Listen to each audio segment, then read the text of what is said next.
Bonjour, c'est pas français, comme à son habitude. Voilà,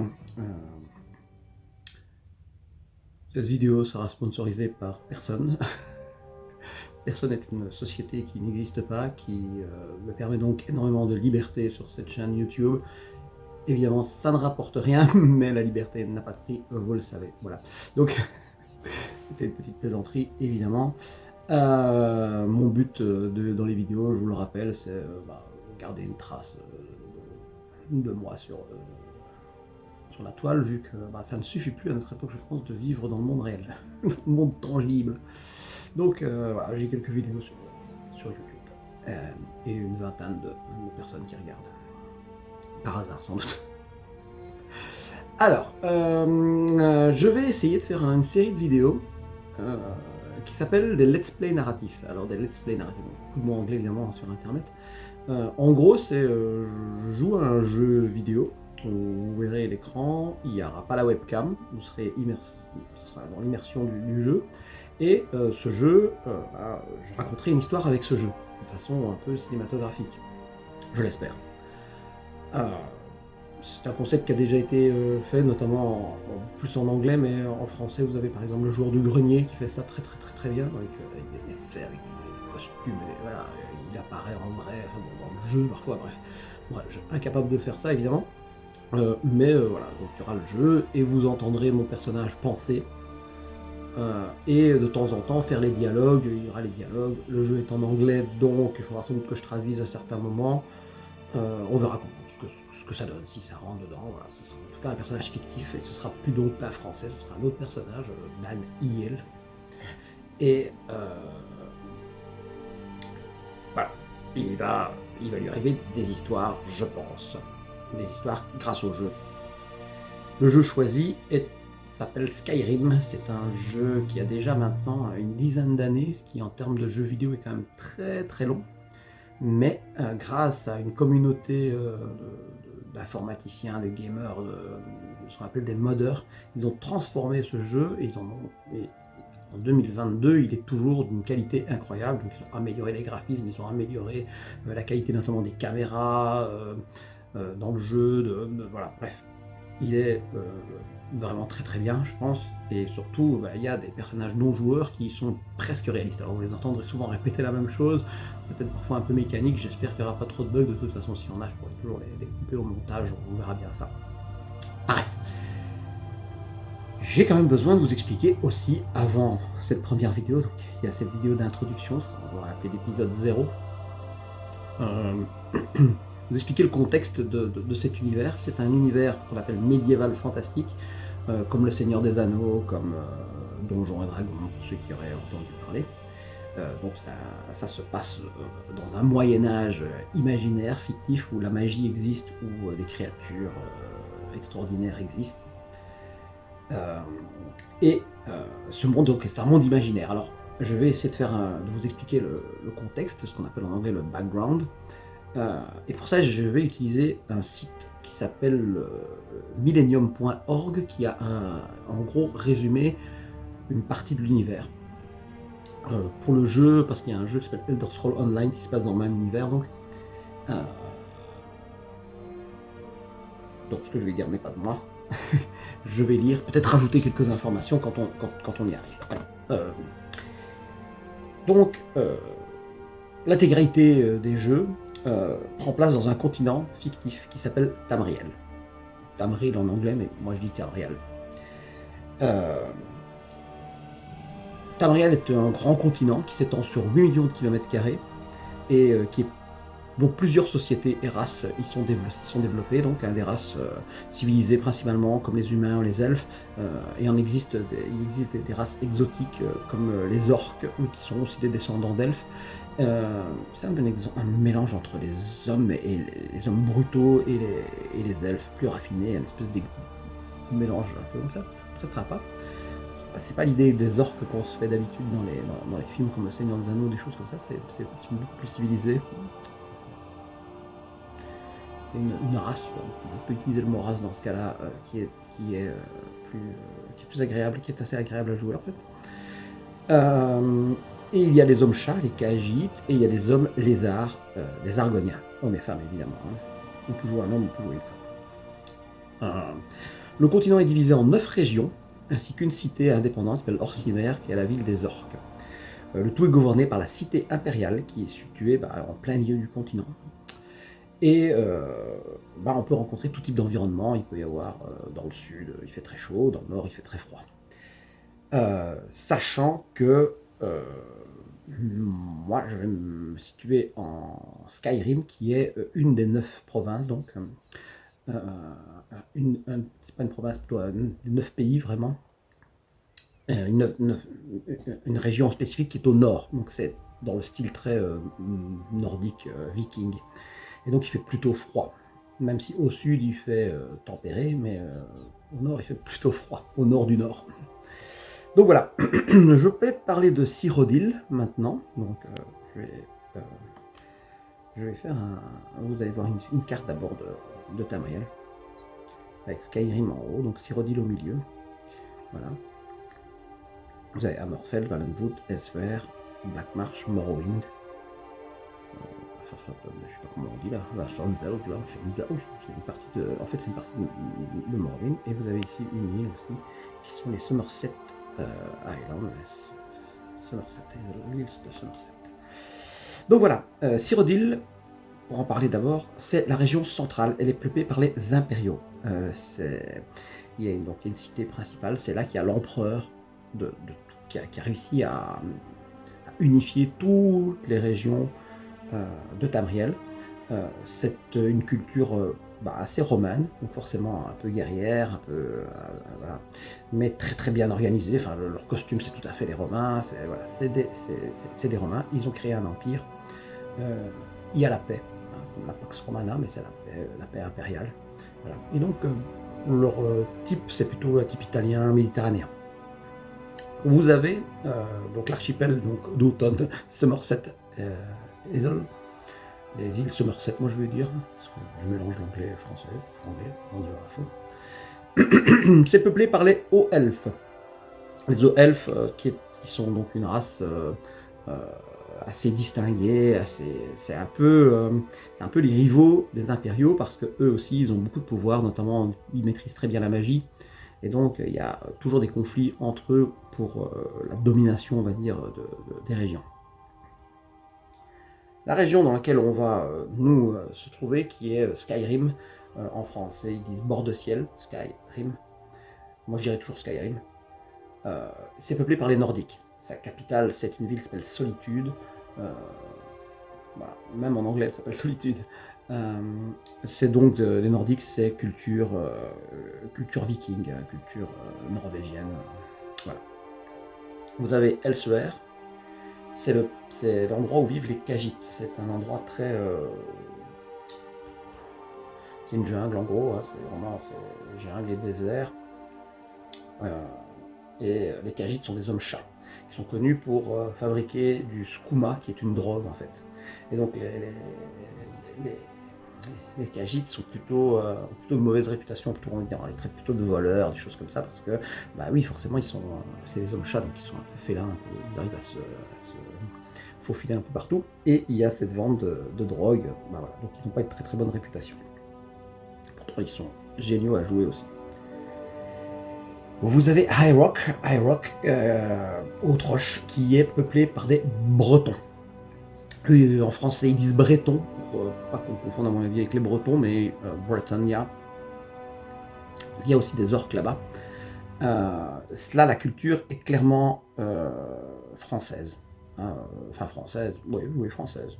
Donc, ils ont une bonne maîtrise, une assez bonne maîtrise de la magie pour des humains, parce que c'est des humains à ce moment-là. Voilà, mais c'est des Caucasiens, quoi. Clairement, c'est des Caucasiens en fait. Hein, voilà. Mon personnage que je vais créer sera originaire de Bretonie, ce qui me permet de parler français en me disant tiens, voilà, en fait c'est sa langue d'origine. Mais il va aller en Skyrim, donc il va aller chez les Nordiques, et là ils parleront anglais, c'est la langue des Nordiques, on va dire. Et moi je traduirai. Ensuite, vous avez Hammerfell, en français ils disent l'enclume, mais moi je dirais toujours Hammerfell, qui est peuplé par les Redguard. Les Redguards, c'est la culture, on va dire, arabo-africaine ou africo-arabique, je ne sais pas très bien. Donc en fait, c'est des personnages qui ont la peau foncée et une culture quand même très proche de la culture arabe, Moyen-Orient. Voilà. Et donc si on veut jouer des personnages à la peau foncée, il y a moyen. Il faut prendre un Redguard ou une Redguard, voilà. Donc ils sont très très très sympas à jouer aussi. Je trouve qu'il n'y a pas, je trouve qu'on ne sait pas les faire. La peau n'est pas assez foncée. Il n'y a pas vraiment, on peut pas vraiment dire que c'est les Africains du Sud, on va dire. Si vous voulez jouer je sais pas, un Congolais voudrait jouer ce jeu, ben, il ne va pas vraiment retrouver sa couleur de peau. Je trouve qu'on ne peut pas aller vraiment loin dans les tons foncés de peau. Je trouve ça dommage, mais bon, il y a peut-être une limite au niveau technique, je ne sais pas. Bref, voilà. Donc ils ont la peau foncée, mais ils ne sont pas ultra foncés. C'est plus des Arabes du Sud, on va dire, quand on veut vraiment leur faire la peau foncée. Ensuite, vous avez les Black Marsh, les marées noires, qui sont peuplés par les Argoniens et quelques elfes noirs. Les Argoniens, donc, ce sont des hommes lézards. Ils ont une caractéristique, c'est qu'ils peuvent respirer sur l'eau, ils attrapent très peu de maladies, voilà. Très, très difficile à jouer, je trouve. Ils ont une longue queue qui dérange un peu tout. Voilà. Bah, moi je les trouve assez difficiles à jouer, je ne leur trouve pas un air super, super sympathique, même s'ils sont impressionnants quand on les voit en tant que personnage non joueur, mais le jouer en tant que personnage, je trouve que c'est un peu compliqué. Ensuite, vous avez Morrowind. Il y a eu tout un jeu qui se passait là-dessus qui était extraordinaire. C'est plutôt l'endroit où vivent les elfes noirs. Sauf que avec l'Empire qui est arrivé, ben, les elfes noirs ont plutôt été soumis, à mon avis, ils se sont battus. Et ils ont été soumis, et maintenant ils sont vraiment considérés comme une race soumise, contrairement aux elfes qui eux continuent à se battre et continuent à avoir un certain prestige. Les elfes noirs, eux, n'ont aucun prestige. Ils sont, voilà. Chaque fois qu'on les trouve dans les villes, c'est des mendiants. Parfois, il y en a qui arrivent évidemment à monter les échelons. Hein. Vous allez voir qu'il y a un personnage important. On ne le verra pas dans les premiers épisodes, mais Irilette est un personnage important et c'est une elfe noire. Mais en général, quand même, quand on voit le peuple, voilà, c'est plutôt galère et c'est plutôt de la faute des impériaux dans ce cas-là. C'est bien, plus on s'éloigne du centre de l'Empire et plus on traite mal les, les conquis. Voilà, c'est ça. Le Valenwood, le Valboisé en français, mais je dirais Valenwood, est peuplé par les elfes des bois. Évidemment, ils s'entendent très bien avec les Somerset Islands, les îles Somerset, et donc avec les eaux elfes. Ce sont des elfes plus petits de taille, qui vivent dans la forêt, qui sont aussi un peu moins civilisés, enfin, c'est plus des chasseurs, des choses comme ça, culture amérindienne, on va dire, dans ce style-là. Très très très très très très très très très sympa à jouer, vraiment, vraiment. Si vous voulez jouer un elfe, moi je pense que, enfin voilà, à moins de vouloir vraiment, parce que les hauts elfes ont ce côté arrogant des hauts elfes, en plus, comme ils sont en conflit ouvert quasiment avec les humains, bah, c'est compliqué. Même s'il y a eu des accords avec l'Empire et qu'ils travaillent de concert, on sent que c'est vraiment des accords politiques qui sont mal perçus par le peuple en lui-même. Hein. Donc, notamment en Skyrim, vous verrez, il y a un gros conflit parce que Skyrim veut son indépendance, ne veut plus de l'Empire, parce que l'Empire, pour eux, a trahi les idées humaines et sont soumis à la volonté des hauts elfes. En fait, l'Empire n'a pas vraiment envahi tout Tamriel, puisque les îles Somerset, Valenwood, Elsewhere aussi ne sont pas. Hammerfell donc aussi est toujours indépendante. Par contre, là où ils se sont vraiment envoyés en Skyrim, en Morrowind, donc les elfes noirs qui se sont fait soumettre, et en Bretonie, voilà. Mais en fait, c'est parce qu'ils partagent un peu, à part en Morrowind, ils partagent à peu près la même culture, qui est une culture humaine basée sur l'Europe du Moyen-Âge, quoi. On va arrêter là pour le monde. Je vais vous parler donc de mon personnage en particulier.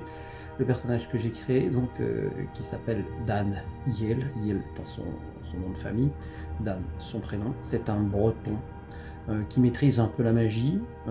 C'est pas quelque chose qu'il compte développer, mais donc il a appris la magie dans son pays d'origine. Très vite, il est originaire d'une famille noble, donc il a appris la magie, il a appris un peu à se battre et tout, mais c'est pas vraiment ce qu'il a envie de faire. Ce qu'il a envie de faire, lui, c'est apprendre la musique. Donc on est dans un monde extrêmement violent, on est dans un monde de monstres, de combats épiques, et on a un personnage là qui veut être barde. Donc on va voir comment il va s'en sortir, et forcément il va devoir se battre, parce qu'il n'y a pas le choix, sinon on n'avance pas dans le jeu. Mais il faut garder en tête que donc, son objectif, ce n'est pas la guerre, c'est la musique, c'est de chanter dans les bars, de jouer de la guitare, de jouer de la flûte et de jouer du tambour. C'est donc un personnage, je le répète, qui est breton, et il a appris que la meilleure chanteuse a ouvert une école en Skyrim, dans la capitale de Solitude. Il va y arriver, il va découvrir ce qui se passe, c'est-à-dire que le conflit entre l'Empire et les Nordiques, qui donc considèrent que on a trahi les idées humaines, puisqu'ils ne peuvent plus vénérer leur dieu. En gros, parce que c'est un monde aussi, voilà, j'ai oublié d'en parler, et c'est un monde où il y a des dieux, des Aedras, c'est tout ce qui est, on va dire, positif, toutes les caractéristiques positives. Vous savez que dans le polythéisme, ce sont souvent des allégories, hein, ce sont des allégories de choses positives. Donc vous avez des tas de dieux qui... le dieu de la sagesse, le dieu de l'amour, voilà, les dieux positifs. Et puis vous avez les Daedras. Les Daedras, donc les Aedras pour les bons, les Daedras pour les mauvais. C'est-à-dire, c'est des démons. En gros, ils ont leur plan qui s'appelle le plan d'Oblivion.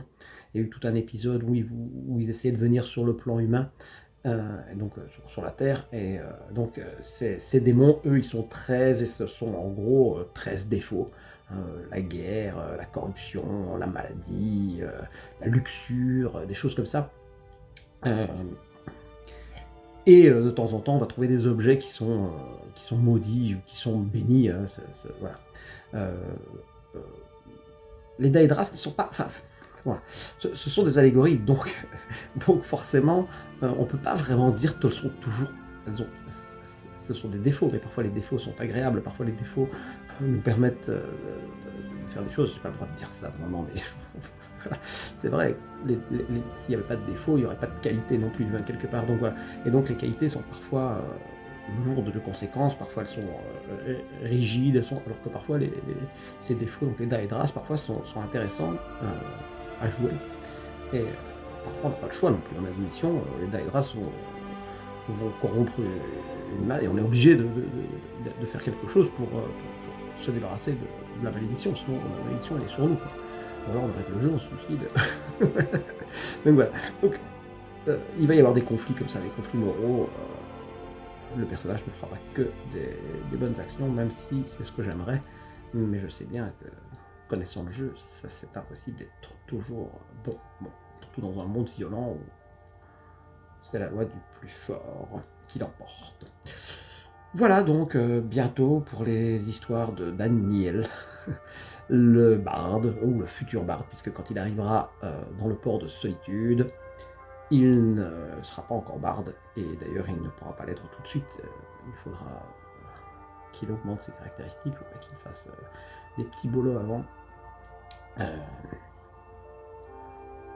Voilà, à partir du moment où il y aura donc l'épisode 1, vous n'entendrez plus bonjour c'est pas français, vous entendrez bonjour, je suis Daniel.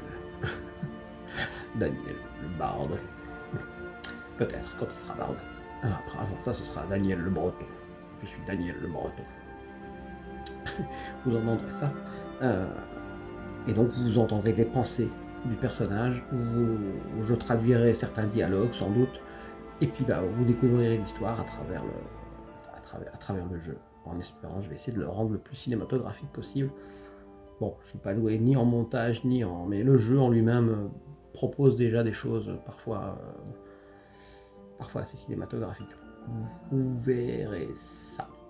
Voilà. À bientôt dans le jeu.